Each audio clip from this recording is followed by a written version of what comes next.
Salve, salve, sejam bem-vindos ao canal do Professor Pedro. Hoje nós vamos discutir a reunião do Copom que vai acontecer, está acontecendo agora, e que deve subir os juros entre 0,75% até 1%.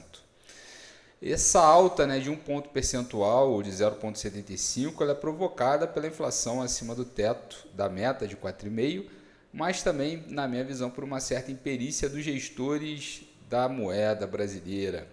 O Banco Central, responsável último pela moeda brasileira, tem à sua mão vários instrumentos, mas ao que parece ele está cada vez mais amarrado do ponto de vista institucional e com cada vez mais liberdade para evitar qualquer solução que faça algum sentido do ponto de vista econômico para um país cuja característica de renda, consumo e produção é muito diferente de países como Estados Unidos e União Europeia, que não é um país, mas que detém moeda própria, portanto, tem muito mais liquidez, muito mais poder de consumo e poder de barganha, e sua moeda é muito mais utilizável, porque tem dinheiro e, portanto, são moedas que podem sim obedecer certas condições especiais.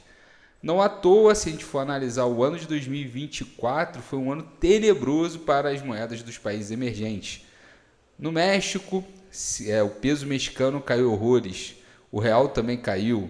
Se a gente for analisar, talvez o peso argentino também deteriorou muito em 2023, vem se recuperando lentamente em 2024, mas ainda é uma recuperação muito lenta e, obviamente, o real, no ponto de vista de 2, 3 anos, ainda performa muito melhor do que o peso argentino.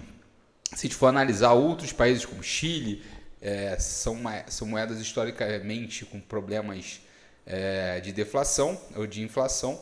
E quando a gente pega outros países, por exemplo, na questão do BRICS, Índia, China e a Rússia, aí sim a gente está falando de países que não necessariamente percebem agora o jogo da moderna teoria monetária como um jogo muito justo para os seus pares.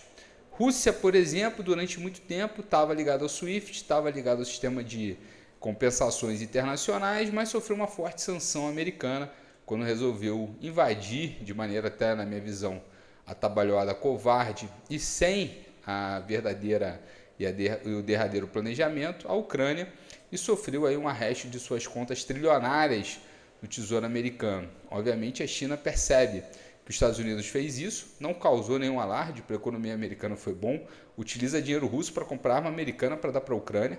Já a China, que é o principal credor americano desse sistema, já percebe que, obviamente, isso aí vai se sobrar para o lado dela, na medida que ela quiser ou for instigada a, de repente, anexar de vez Taiwan ou Hong Kong. Então, os países que estão fora dessa hegemonia, Estados Unidos e Europa, precisam, de fato, repensar a sua inserção nesse mercado mundial interbancário de trocas, ou seja, a moeda não vale nada em lugar nenhum do mundo, ela vale como meio de troca e, obviamente, reserva de valor em algumas questões. Só que o real, o rublo, o yuan, que nem moeda é, eles usam lá o renminbi, o yuan é uma simples unidade de conta, os pesos variados que temos aqui na América Latina não são reserva de valor para nenhum capitalista que tenha pelo menos uma centena de milhões de dólares, que é quem dita esse grupo de pessoas, que é quem dita o ritmo e o rumo das economias e dos fluxos mundiais de capitais. O Brasil, na minha visão, ele precisa de um banco central não só independente, mas muito inteligente, com uma expertise fantástica em mesa de câmbio. Precisa de um cara com experimentação internacional. Quem eram esses caras? Meirelles segurou o câmbio. Ilan Goldfagen segurou o câmbio. Fora essa dupla aí, Ilan e Meirelles, que Meirelles voltou, inclusive já 2 vezes para a presença do Banco Central. O pessoal fala de Armínio Fraga. Para mim foi um fiasco. Entregou dólar a R$4. Isso com taxa de juros acima de 50%. Então, tirando Meirelles e Ilan Goldfagen, não temos nomes aí, a princípio, que conseguiram segurar o câmbio na marra.